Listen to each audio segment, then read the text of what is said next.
Estas bases de datos son muy conocidas porque son fáciles de desarrollar para nosotros como desarrolladores. Créanme que la implementación de esta es a veces muchísimo más fácil que una relacional, ¿verdad? Y por lo mismo, aprovechan estas características y las hacen muy funcionales y hacen que su rendimiento sea a escala. Pero, ¿cómo es que funciona una base de datos no SQL? Estas bases de datos pues utilizan una variedad de modelos. Pues lo hacen de esta forma para poder acceder y administrar la información de diferentes maneras. También lo hacen porque están optimizadas para aplicaciones que requieren grandes volúmenes de datos, baja latencia y modelos de datos flexibles.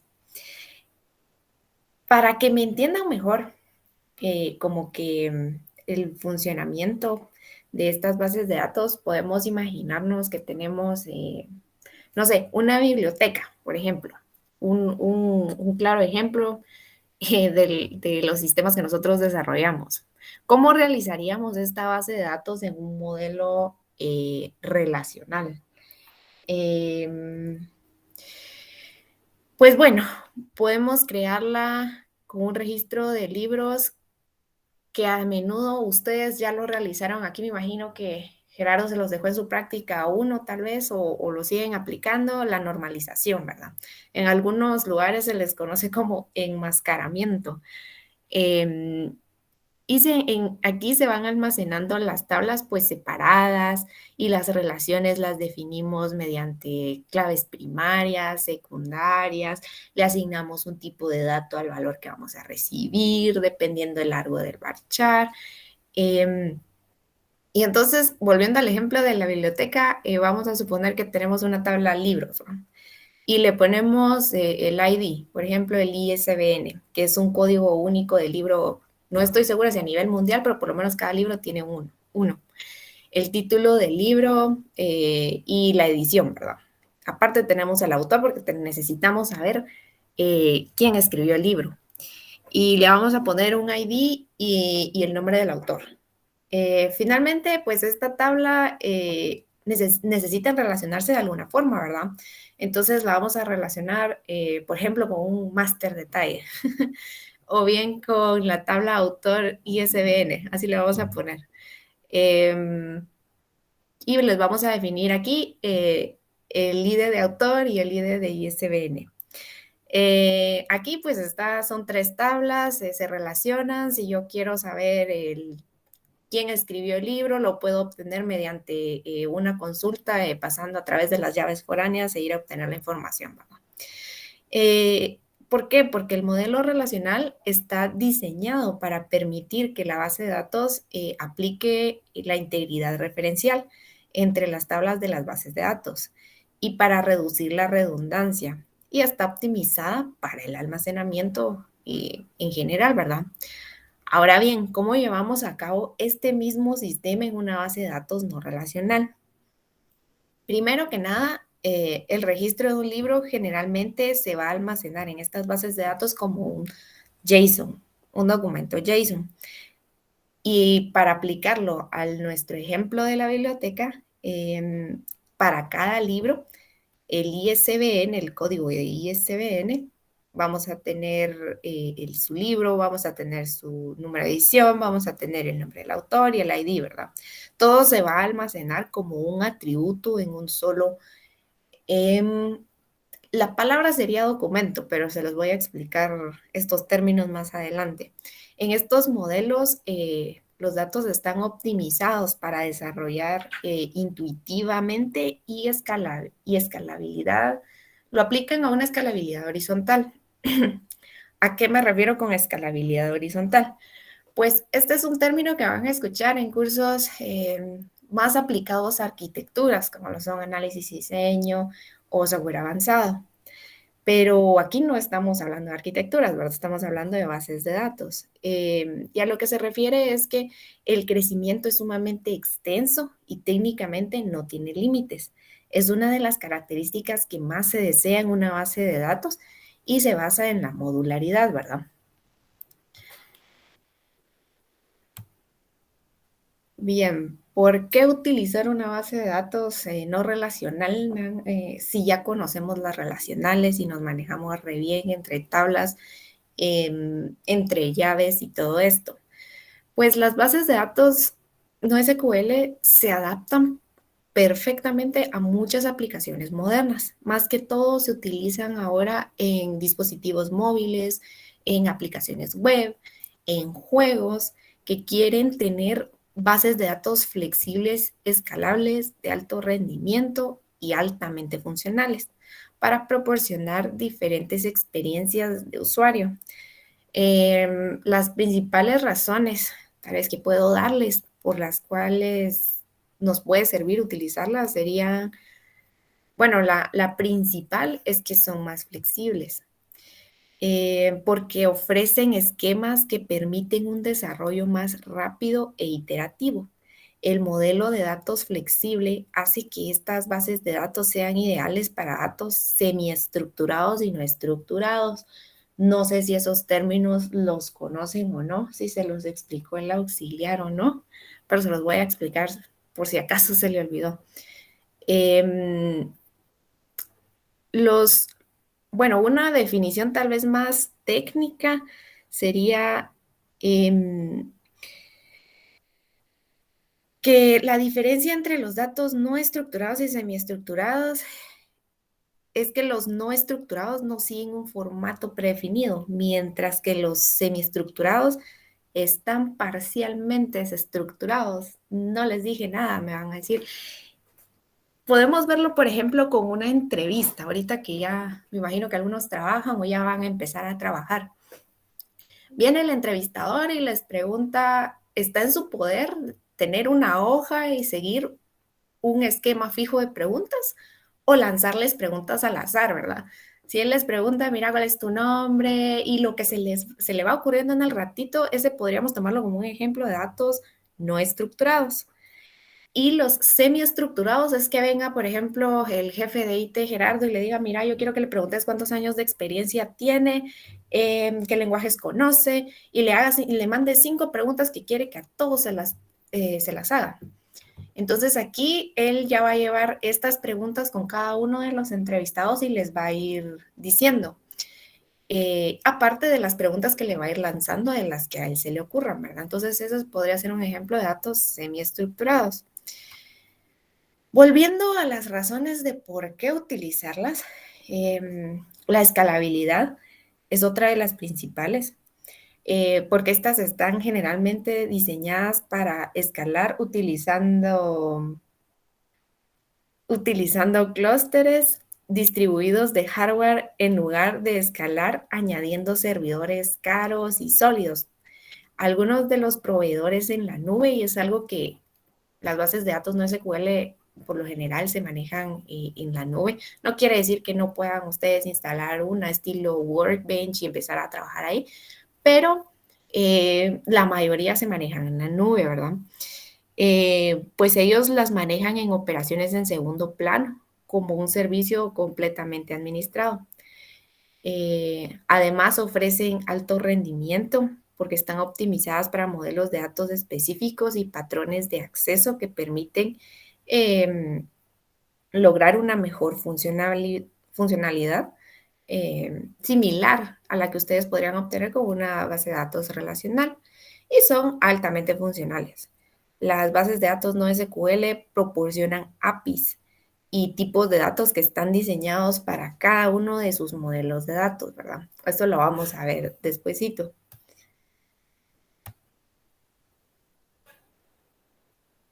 También, así como existen una infinidad de bases de datos relacionales, también tenemos aquí que las bases de datos no SQL pueden definirse o eh, como clasificarse en tipos, ¿verdad? Dependiendo, lo que sucede es que las bases de datos no SQL fueron hechas o pensadas para adecuarse a necesidades específicas de alguno de sus, que alguno tenía, ¿verdad? Entonces existen tipos y de ahí va a surgir cuál sería la mejor para nosotros, ¿verdad?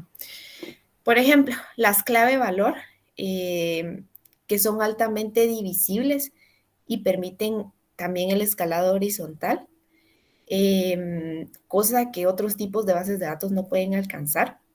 Estas las utilizan juegos, a veces en tecnologías publicitarias, incluso en el Internet de las cosas se prestan particularmente, porque este modelo clave de valor nosotros lo venimos aplicando desde las relacionales, ¿verdad? Tienen un rendimiento sistemático y de hecho, es una de las características que ustedes pueden encontrar en Snapchat, en las historias de Snapchat. Para los que les gusta ahí estar compartiendo fotos, ya saben ahí de dónde vienen. Y porque incluyen carga de trabajo de escritura de almacenamiento. Eh, y esta, por ejemplo, la característica de Snapchat se trabaja en DynamoDB, que es una de las bases no relacionales de Amazon. Los documentos, que era lo que yo estaba tratando de no mencionarles ahí en el ejemplo de la biblioteca, porque no quería confundirlos ahí, que son en el código de aplicación, los datos se representan como un objeto o un documento de tipo JSON, por eso tienen el nombre de documento, porque es un modelo de datos eficiente y la mayor característica es que es intuitivo para nosotros los desarrolladores. Nosotros aplicamos JSON en un montón de cosas que hacemos, ¿verdad? Preferimos leer un JSON a estar leyendo un Excel, un Docs o cualquier otra cosa. Es más fácil un JSON. Incluso los lenguajes de programación ya tienen sus propias funciones ahí para convertir a JSON, para convertir a string de JSON. Entonces, si se dan cuenta, fue pensada para nosotros, ¿verdad?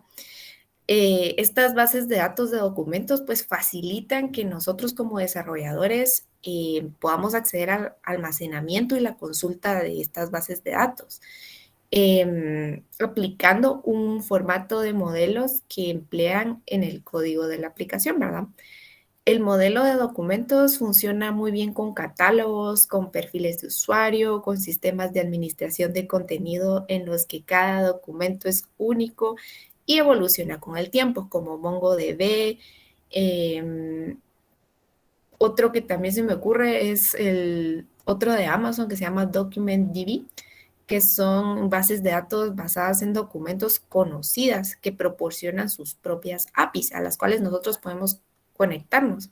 Ahí van a ver en el ejemplo despuesito de esto que les voy a dar lo sencillo que es, ¿verdad? También tenemos otras más específicas que son orientadas a gráficos, que el propósito de estas bases de datos de gráficos es facilitar la creación y la ejecución de datos altamente conectados, ¿verdad? Los casos de uso típicos para una base de datos de gráficos son redes sociales, los motores de recomendación, las detecciones de fraude y los gráficos de conocimiento. Aquí les quiero poner un ejemplo también propio. Yo en el lugar que trabajo, estas bases de datos son algo que nosotros queremos implementar. ¿Por qué?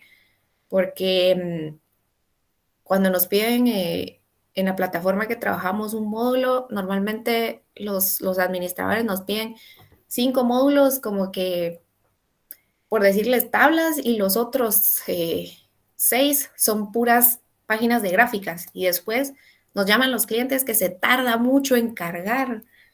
¿Por qué? Porque la base de datos actual es una base de datos relacional, no está como que orientada a esto. Mientras que aquí, teniendo una base de datos aplicada a los gráficos, ya no tendríamos que estar escuchando quejas de que se tarda mucho en cargar, ¿verdad? Otro de los tipos es el de memoria.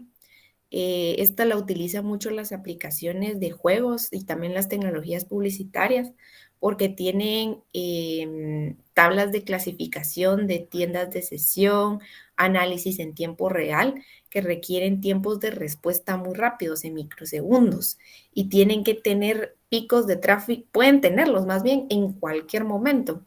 Por ejemplo,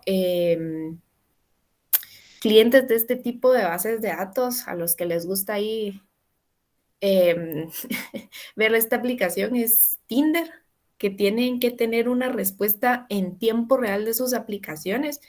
Eh, y pues no confían, bueno, más bien tienen que confiar en almacenes de datos en memoria en lugar de almacenes de datos basados en discos, ¿verdad? Por eso es que nos proporcionan una respuesta tan rápida, ¿verdad? Porque es todo manejado en memoria.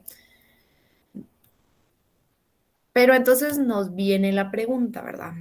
¿Cuál debería manejar? ¿Una base de datos relacional o una base de datos no relacional? Solo permítanme un segundito.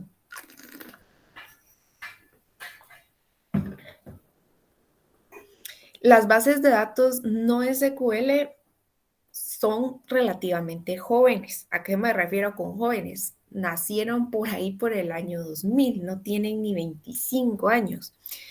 Y todo va a depender de qué es lo que nosotros deseamos realizar con la información que tenemos que almacenar. Si hacemos una comparación entre una base de datos relacional y una no relacional, podemos escoger una base de datos desde el punto de vista de mi conocimiento, ¿verdad? A la hora que a mí me piden una recomendación, mire, tal vez las no relacionales son mejores, pero yo no las conozco y no sé cómo utilizarlas. Entonces ahí ya vamos como que en un lugar en desventaja. Tenemos que tener en cuenta todos los escenarios e incluso nuestro conocimiento también puede ser una limitante a la hora de escoger qué tipo de base de datos me conviene más. Otra de las cuestiones que podemos tomar en cuenta, por ejemplo, las cargas de trabajo. En las bases de datos relacionales están diseñadas para aplicar, más bien para aplicaciones de procesamiento de transacciones online, que tienen que ser altamente coherentes, tienen que ser transaccionales, es decir, que tienen que ser buenas para el proceso analítico online. Este tiene el nombre de OLAP, lo van a escuchar también más adelante, bueno, yo lo apliqué en seminario 2. Si ustedes la están llevando o si no la están llevando, lo van a ver ahí. Mientras que las no SQL están diseñadas para varios patrones de accesos de datos, que incluyen aplicaciones de baja latencia. Otra comparación que podemos hacer es el modelo de datos en las bases de datos relacionales. Ustedes saben y han aplicado la normalización, aplican las tablas, lo que ya les mencioné antes, ¿verdad? Los tipos de datos. Mientras que en una no SQL proporciona una variedad de modelos de datos, las que ya les mencioné, las claves valor, documentos, gráficos que están optimizados para el rendimiento a escala. Las propiedades ACID. Las bases de datos relacionales ofrecen estas propiedades, ¿verdad? La atomicidad, coherencia, aislamiento, durabilidad.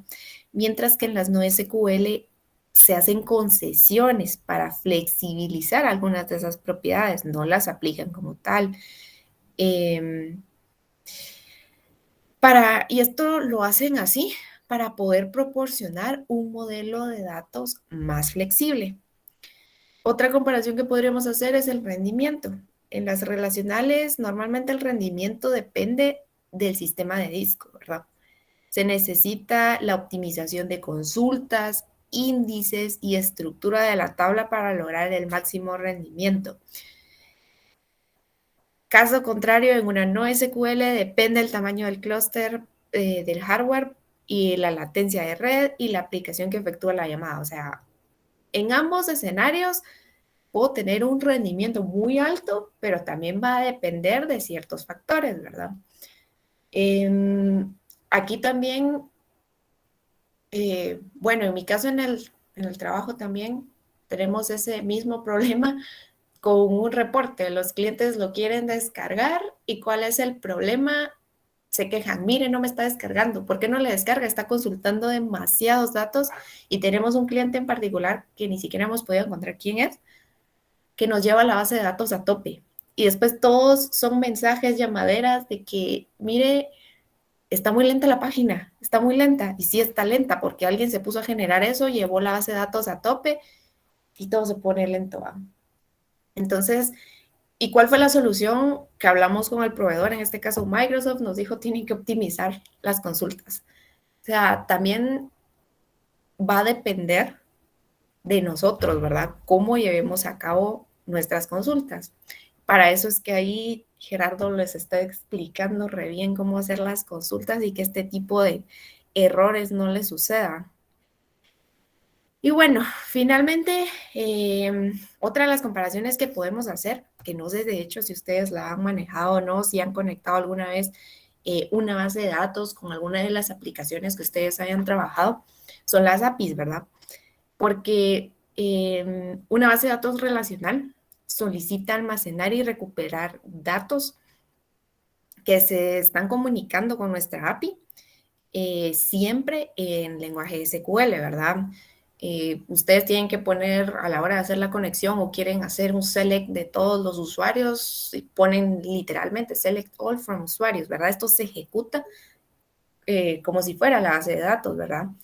Y estas consultas pues las analiza y las ejecuta el mismo motor de base de datos relacional.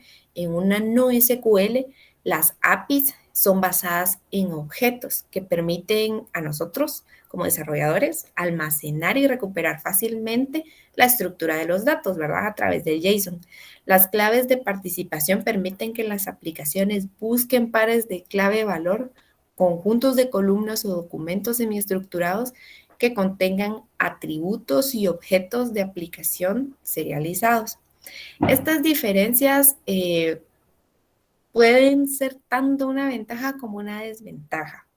Tenemos que tener en cuenta que no porque sean una tecnología tan reciente y hechas a mayor escala y un poco más como personalizables, por así decirlo, que van más enfocadas a ciertas áreas como las clave de valor que se pueden utilizar más para esto, los documentos que son mejores para aquello, las gráficas para esta parte, sean la solución a lo que nosotros estamos buscando. Ambas tecnologías tienen el mismo objetivo, ¿verdad? Que es almacenar datos, pero lo hacen de manera diferente. Esto es a lo que quería llegar, ¿verdad? Si nosotros escogemos relacional, necesitamos una base de datos estructurada y segmentada, que es la esencia de todas las bases de datos relacionales, tipo y validez de datos, que es muy importante. Tenemos la necesidad recurrente de escritura y modificaciones de datos sobre elementos específicos, porque SQL pues sí nos permite modificar fácilmente cada línea o una línea específica dentro de la base de datos.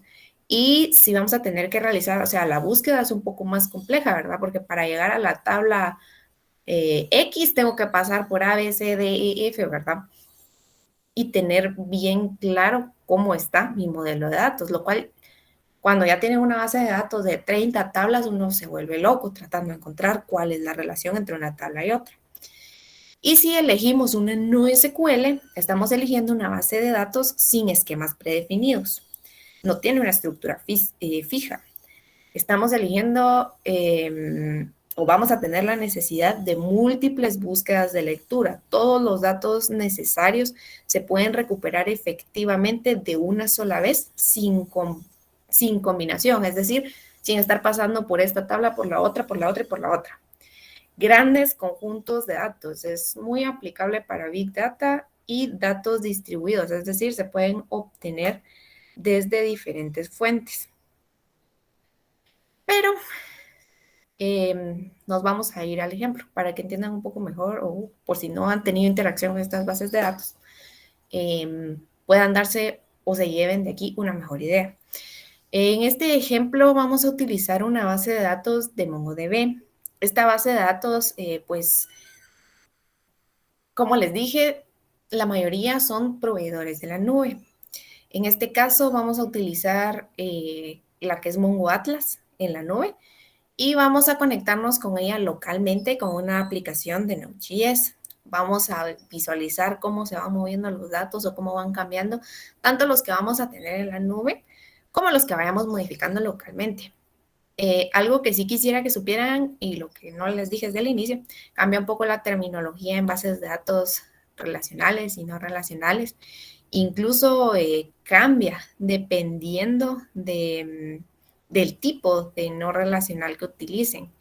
En el caso de MongoDB, cada registro o conjunto de datos se le llama documento. Los documentos se pueden agrupar en colecciones, las cuales podríamos decir que son el equivalente a las tablas en una base de datos relacional, solo que las colecciones pues pueden almacenar documentos también. Eh, pero no nos vamos a meter a algo tan específico, ¿verdad? Eh, También se pueden crear índices para algunos atributos de los documentos, de modo que MongoDB pues va a mantener una estructura interna eficiente para el acceso a la información por los contenidos que tengan, por el contenido que tenga cada uno de los atributos. Entonces, no sé si hasta el momento tienen una duda o algo así. Vamos a pasar al ejemplo.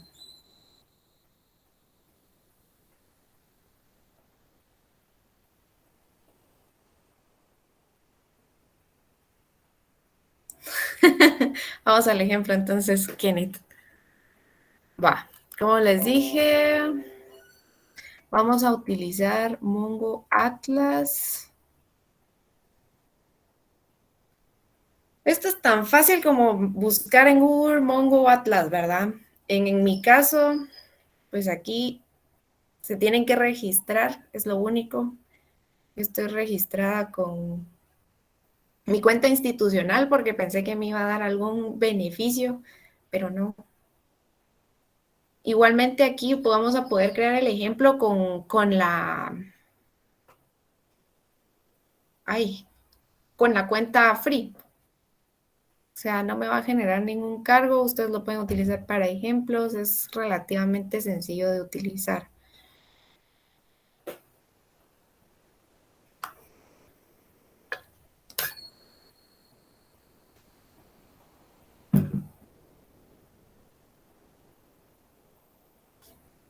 Solo que el internet anda lento.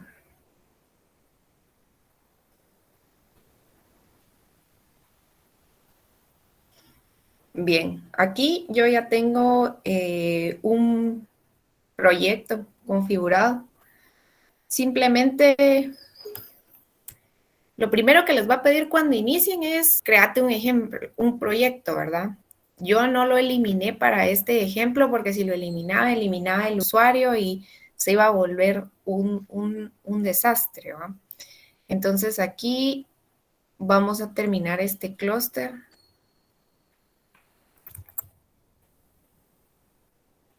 Como se acuerdan, podríamos decir que la relación entre un clúster y una base de datos es, una es relacional y la otra es no relacional. Normalmente aquí se les conoce como clústeres. Ahorita terminé ese para que pudiéramos crear uno y ustedes vean cómo es el ejemplo o cómo va, cuáles son los pasos que van a ir siguiendo. Vamos a ver si ya me deja. Le vamos a dar en crear uno nuevo. Aquí ustedes pueden elegir, en el caso de Mongo podemos definir en qué proveedor de nube lo queremos. Yo lo voy a dejar en AWS. Podemos, esto es algo que van a ver mucho cuando manejen la nube. Pueden definir qué región utilizar. Obviamente, pues siempre se recomienda algo que esté lo más cerca de ustedes, ¿verdad? Yo no voy a mover nada de eso. Le vamos a poner clúster 1. Vamos a dar crear clúster. Espérenme, no sea. Ahí está, hoy sí. Le damos aquí en Build Database. Aquí me pide, si se dieron cuenta, ya me estaba creando sin preguntarme aquí en el Dedicated. Hay que tener cuidado siempre con eso. Si no, en cualquier proveedor de nube esto puede pasar. Si se pasan del tiempo, cobro. Aquí le vamos a dar en gratis. Lo mismo. No voy a tocar nada de esto. Y le damos crear clúster. La razón también por la que terminé el clúster anterior es que como estoy utilizando la cuenta free, solo puedo tener acceso a un clúster a la vez. Si quiero más de un clúster, sí ya tienen que pagar. Entonces me pregunta, ¿cómo me quiero autenticar en mi conexión? Puedo elegir un certificado. Yo voy a elegir un usuario y una contraseña. Yo en este caso pues ya tengo 2 usuarios. A ver, voy a dejar cualquiera de estos dos, no los voy a tocar, pero aquí es tan fácil como que ustedes pueden llenar los campos y ya le dan generar el usuario.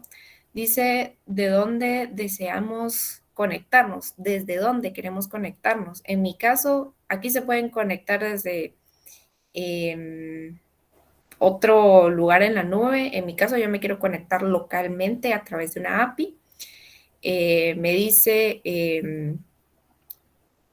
que tengo que darle acceso a mi IP. Es tan fácil como que le dan aquí agregar mi IP actual y ya, él solito lo hace. Finish and close. Le damos ir a la base de datos. Aquí me dice que este proceso puede llevarme entre 1 y 3 minutos. Entonces, pues nos tocaría esperar. Vamos a darle ahí 1 minuto.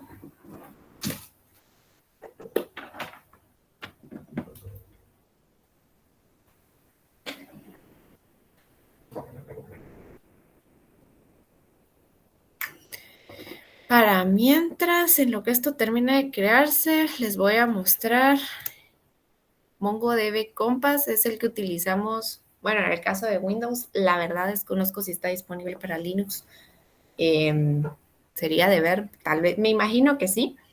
Esta es la forma en la que les va a crear a ustedes, les va a pedir una cadena de conexión o bien pueden empezar con una base de datos local. Aquí pues yo pues voy a conectar directamente a lo que ya creé aquí, ¿verdad? Y si quieren, en lo que esto se termina de crear, podemos empezar con la aplicación.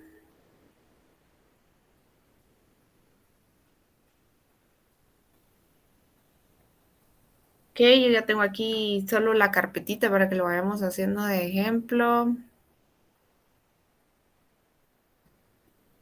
Vamos a ver, primero vamos a ver qué necesitamos para crear esta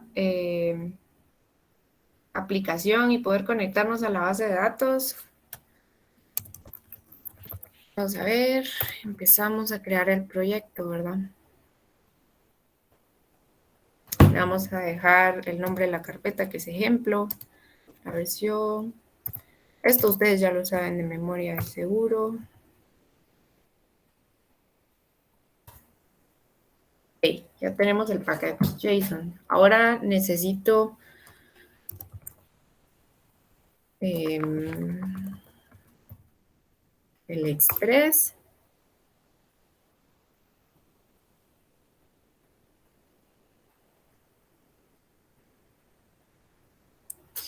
Necesito un body parser.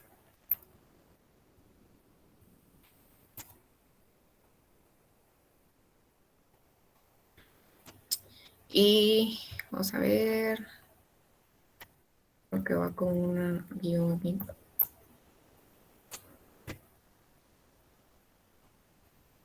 Vamos a ver.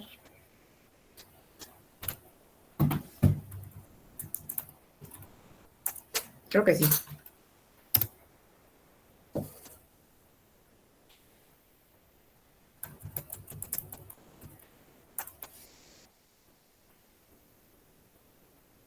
Ah, no quiere. Vamos a ver.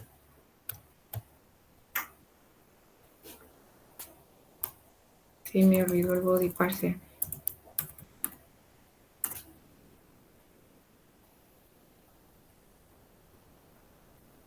No, pero está bien. Pero sí lo instaló.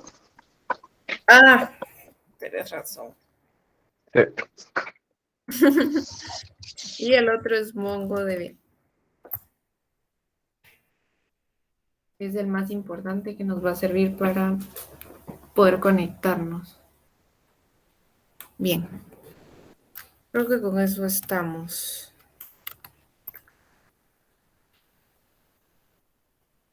Vamos a empezar entonces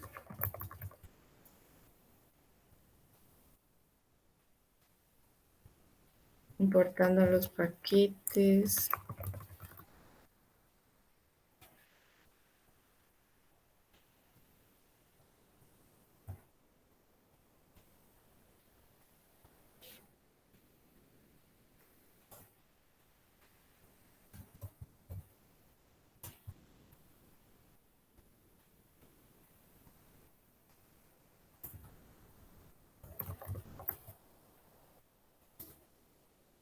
Em, Vamos a necesitar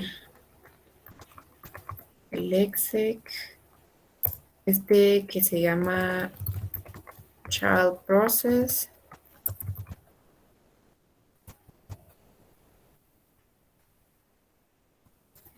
Y un cliente de Mongo.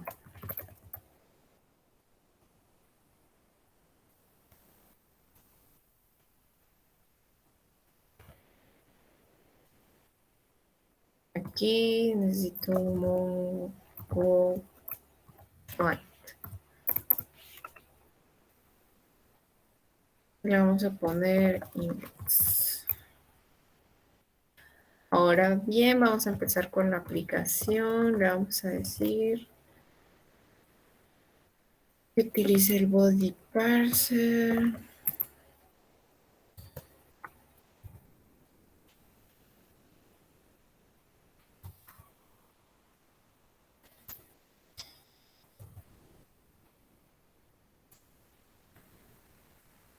Y el OK. Vamos a hacer la conexión a MongoDB.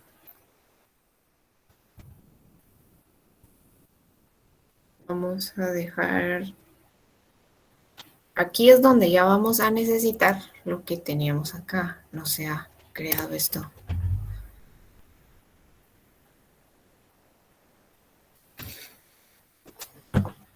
Uy, ya se tardó. Bueno.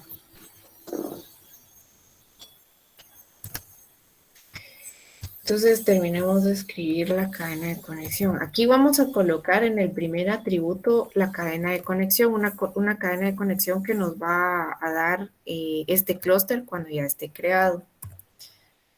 Y luego le vamos a decir qué va a pasar si me tira error y qué va a pasar si me conecto, ¿verdad?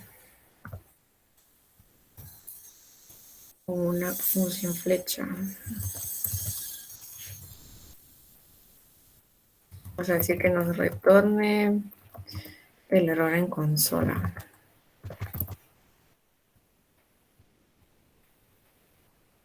Y si no,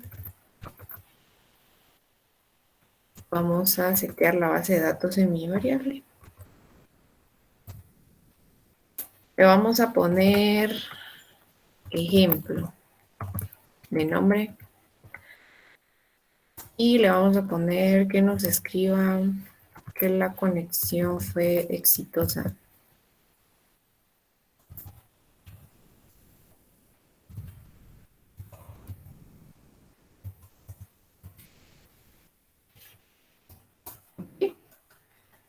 Entonces aquí ya se tardó más de los 3 minutos.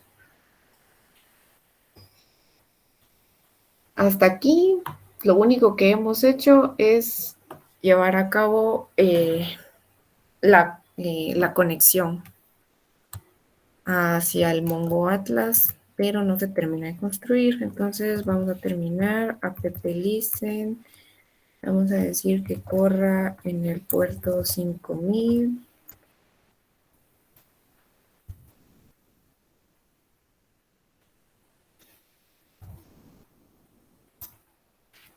Y que me lo imprima.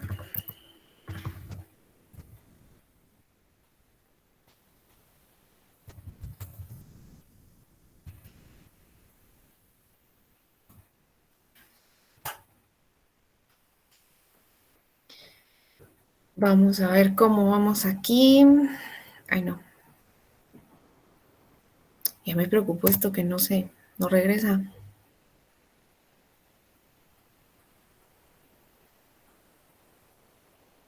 Creating a plan. Bueno. Si se dan cuenta, aquí me dice de qué versión lo está creando, me da las especificaciones, me dice modo sandbox. Normalmente las aplicaciones en modo sandbox es como no tienen todas las funcionalidades activas. Y en este caso, pues de plano, no lo crea rápido también por eso. Me dice cuántos nodos crea, no tengo acceso a backups. Si algo le pasa a este, muere. No tiene ningún Real app, que sería como una app de monitoreo. En este caso, Linkerd no está activo. Y me dice que crea un index. Pero bueno, sigamos construyendo la aplicación en lo que esto termina de cargarse entonces.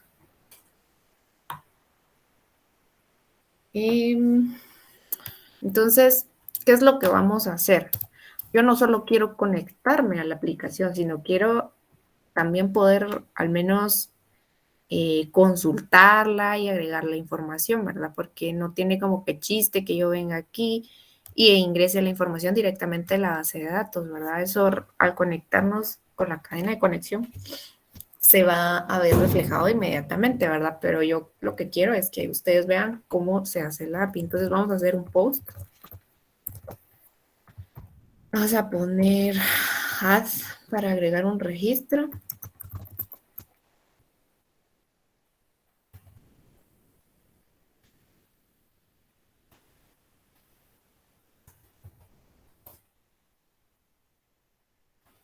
Vamos a ponerle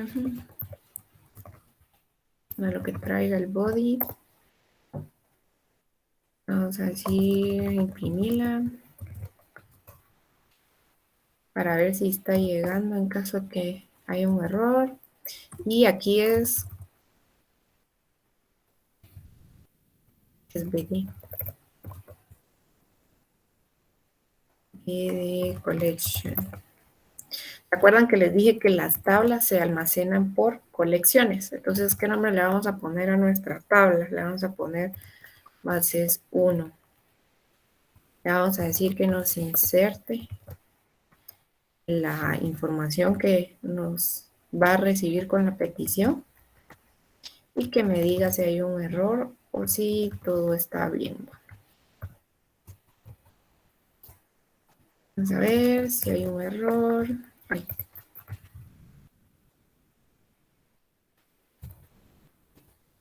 Me lo imprima.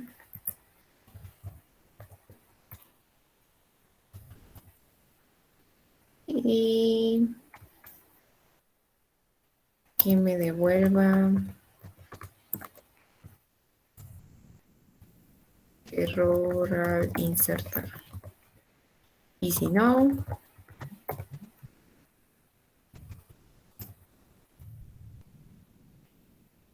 inserción correcta. Wow. Vamos a ver si ya terminó esto. Terminó. Vamos a ver.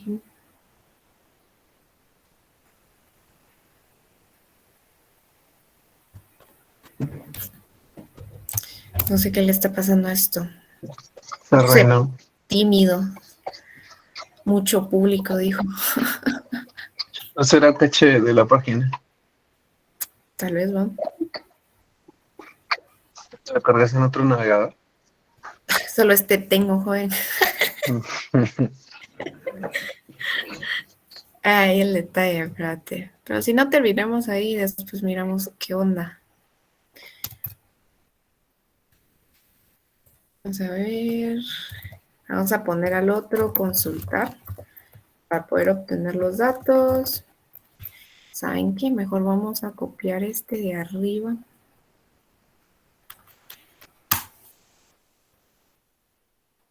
Y les voy a enseñar qué es lo que vamos a cambiar. Vamos a ponerle consultar. aquí no estoy recibiendo nada. Vamos a eliminar esto. Y aquí vamos a consultar la tabla bases de datos 1, pero en lugar de insertar, vamos a buscar con el comando find. Y hay que convertirlo a un array, to array. Y aquí datos, to, sería si me tira error, y si no, me va a devolver los datos. Entonces, si me tira error, error al consultar. Y si no, que me retorne los datos.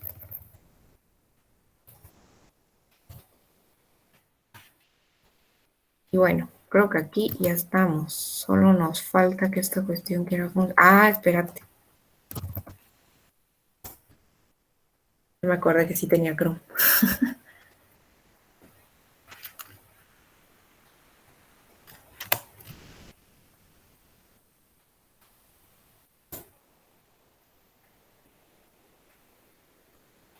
La cosa es, no tengo cuenta aquí.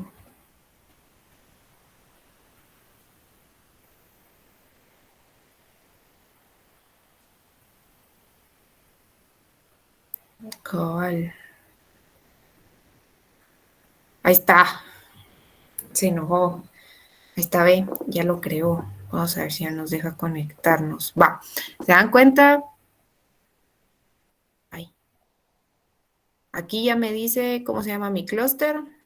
Aquí incluso ya me da como unas escalas de monitoreo de cómo se va comportando. Ahorita pues está en lo más bajo.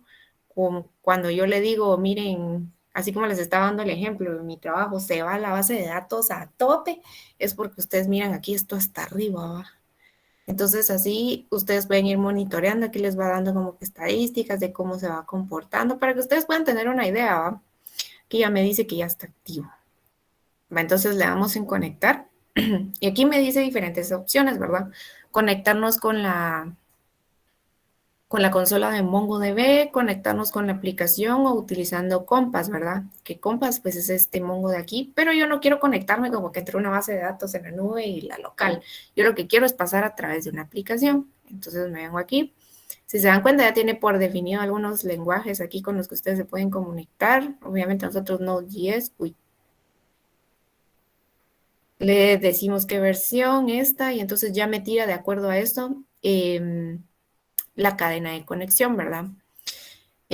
Aquí pues solo copiamos esto. Aquí cabal me dice, reemplace el parámetro password con la password de los usuarios y el parámetro username con el de usuario. Y reemplace my first database con el nombre de la base de datos de conexiones que va a utilizar por default. Ok, entonces copiamos eso y nos venimos al ejemplo. Eso era lo que nos hacía falta. ¿Dónde estaba? Aquí. Aquí. Entonces solo copiamos esto. ¿Se acuerdan de los usuarios que crean, que no hice, que no creé? Vamos a ver si funcionan así. Yo creo que era ejemplo y ejemplo. Lo que iba con minúscula. Si no conectan, es mi culpa. Vamos a ver aquí por no haber querido crear usuarios. Nos vamos a conectar localmente también. Aquí vamos a ver si funcionan así. Ejemplo y ejemplo. Vamos a tener que regresar a ver los usuarios, fíjense. Ah, sí, sí, así es. Miren, aquí ya me conectó. Si se dan cuenta, me crea 3 hosts. Me crea incluso 3 nodos, uno para cada uno de estos. Internamente solito me crea esta carpeta admin, me crea una local, que esta pues ya tiene un cluster manager y ya tiene como que las configuraciones necesarias. Pero ¿qué me dice? Crea una base de datos. No tenemos ahorita ninguna base de datos ahí creada. me da la información que tiene, dice que tenemos 20.48 kilobytes, tenemos un documento y me da como que la información de estos, de las configuraciones de Mongo, ¿verdad? Pero que me dice crea una colección. No tengo colecciones, no tengo bases de datos ahorita, ¿va? Entonces ya vimos que si ese es el usuario y la contraseña, vamos a ver si nos conecta, ¿va?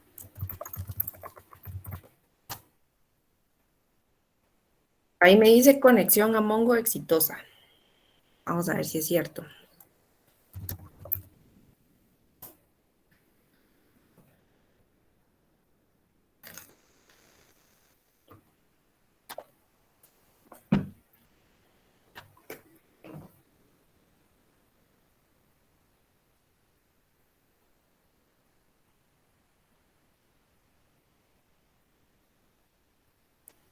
Ok, yo aquí ya había estado probando todo esto. Estamos en el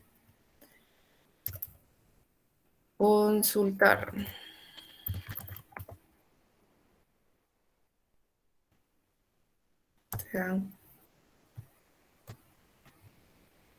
Aquí necesito ponerle un JSON. Ah, bueno, este es un get. Solo déjenme confirmar que hicimos eso como un, ay, como un get. Ah, no, lo hicimos como un post. Sí, pues nunca nos va a funcionar. Vamos a ver, generamos el post, le damos send. Sí, aquí me tira error. ¿Por qué? Porque no tengo datos. Podemos agregar uno.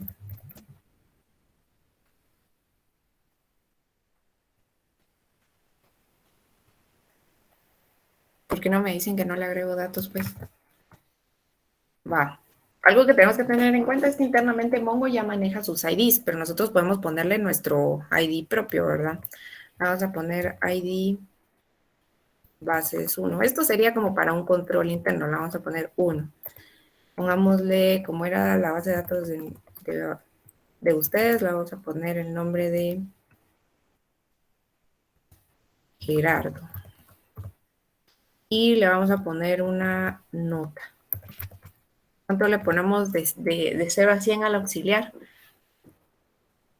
Le vamos a poner 100, vamos a suponer que ha sido un buen auxi que los ha ayudado. Algo pasó. ¿Qué pasó? Se cayó. Se cayó por la petición que hice. Vamos a ver.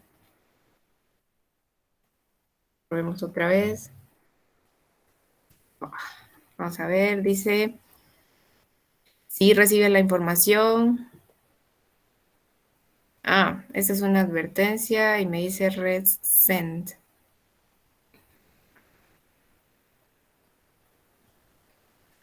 Eso pasa cuando huelen el miedo. Vamos a ver. Déjenme revisar aquí. Es un post.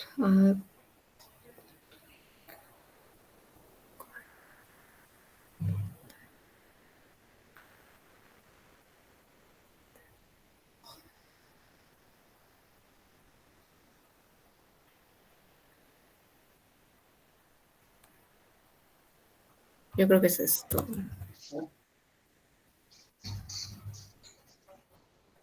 Sí, es que puse 2 veces lo mismo. Eh, Miremos. Ahí te estaba recomendando también que ya no uses insert porque está deprecado. Sí, sí, pero sí los hace. Mira, mira, dice inserción correcta. Es que estaba confundiendo ahí los parámetros. Si se dan cuenta, aquí me dice que insertó uno, nombre Gerardo. Igual me vuelve a tirar lo que dice ahí su aux, ¿va?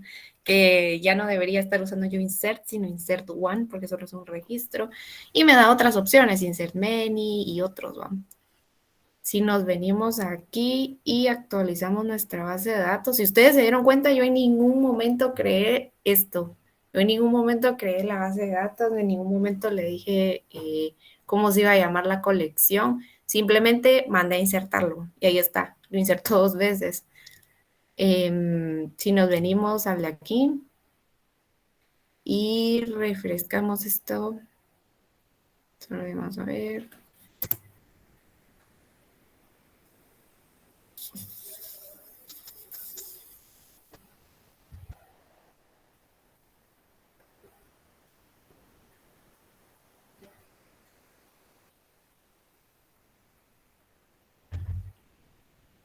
No sé si es mi internet o es la página, pero de seguro es mi internet.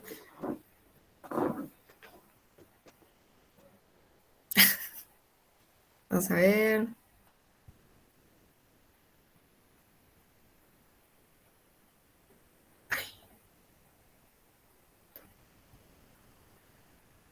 Aquí están los 3 clústeres que me aparecen.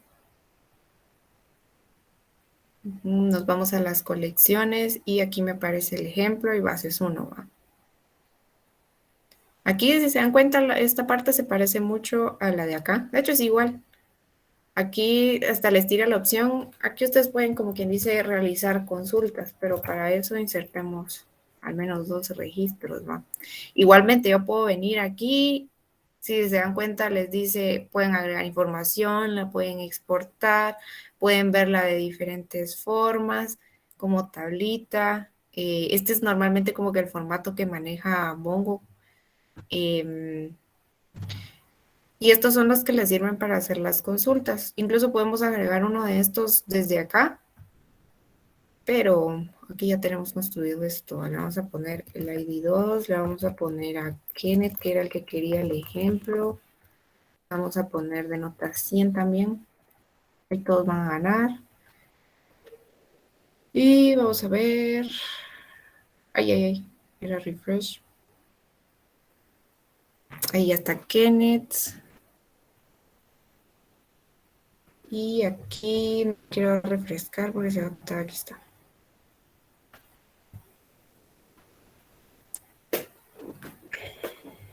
Y aquí pues ya está Kenneth. Entonces aquí le podemos decir, si les dice, si se dan cuenta, hasta les tira una clave, ¿verdad? Field y cómo lo van a buscar, ¿va? Nombre, N. Damos apply y les va a traer cuál es el registro. Obviamente aquí tienen que tener muchísimos más registros, ¿verdad? Pero nosotros aquí también hicimos un consultar. Vamos a ver si ese funciona. Se tardó, algo le pasó aquí. Ah, ¿no? El resend. Sí, cabal, es que aquí es resultado. Vamos a ver. El array. Vamos a ver tu array.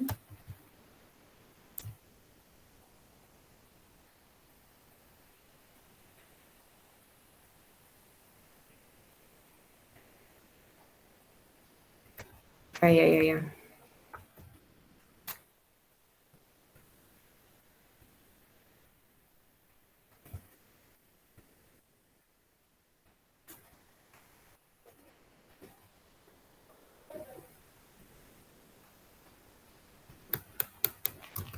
Bueno, es lo único que se me ocurre.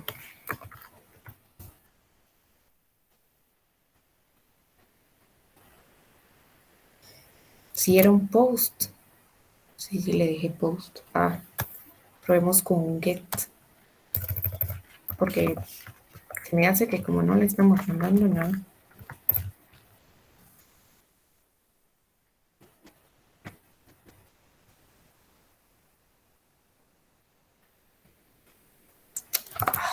Ah, es que no me dicen ustedes. Ah, ¿qué le pasa? No sé por qué no funciona el find to array. To array. Sí se Es que le llamaba. pusiste tu Harari, creo. Sí. Ah, sí. Error de teclazo. Ahí está. Tiene buen ojo el auto. Yo no fui. Entonces, perdón, perdón. Gracias ahí, al que tenga buen ojo. Solo algo más. Uh-huh. Ahí en la API, regresar. Por ejemplo, quiero que vean donde ella está capturando el error. Dice if error, console.log.error, perdón, .log, error. Y luego está enviando, pues, el mensaje de error. Pero ese if no se cierra con un else, sino sigue recorriendo la ejecución. Si en dado caso tuviéramos un error y no le tenemos un return a ese send, va a dar error la API, pero no por Mongo, sino porque intenta leer el código que sigue después, pero intenta enviar una respuesta. Entonces, siempre que tengan un error y no lo están encapsulando con un if y un else, pónganle un return para que después no tengan esos problemas cuando estén como que queriendo manejar sus bases de datos, porque a mí me pasaba muy seguido, pero no con error, porque ahí truena lápida, sino cuando quiero mandar un dato antes de seguir leyendo los demás. Es como que un tip, solo extra. Gracias ahí por el tip. En nada, y eso es a pura prueba y error, entonces mejor no, Sí, mejor tómenlo en cuenta. sí, porque después se pueden pasar horas ahí buscando y buscando, y resulta que era esto, ¿verdad? Exacto. Bueno, entonces de mi parte creo que esto sería todo. No sé si tienen alguna duda o algo que no les haya quedado claro.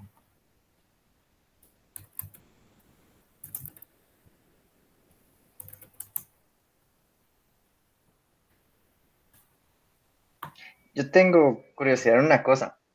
Ajá, Es en el post. ajá. Subí al post, porfa. El resultado en donde dice el punto insert. ¿Eso qué Ujú. devuelve? Lo que pasa es que devolvería lo que viene de Mongo. Si quieres, lo imprimimos aquí. Lo que pasa es que por eso es que era que me estaba dando error, porque yo le puse res a las dos. Entonces, tanto a lo que me estaba, yo iba a devolver a través de la petición, como lo que iba a recibir de acá. Entonces, como que se confunde.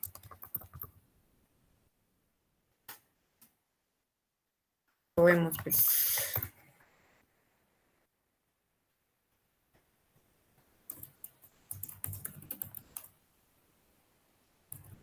Solo.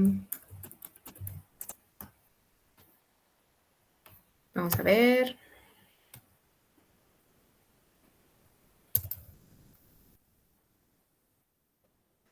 Voy a poner ahí. Pero es que mira, pues no me decís. Y vamos a ver qué nos imprimió. ¿Te das cuenta? Nos imprime que sí fue posible, que insertó uno y me devuelve el ID que me insertó.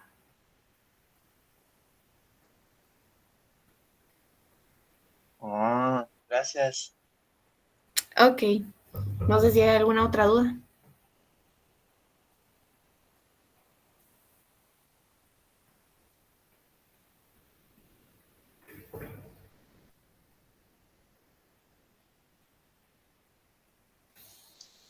Bueno, por lo visto no.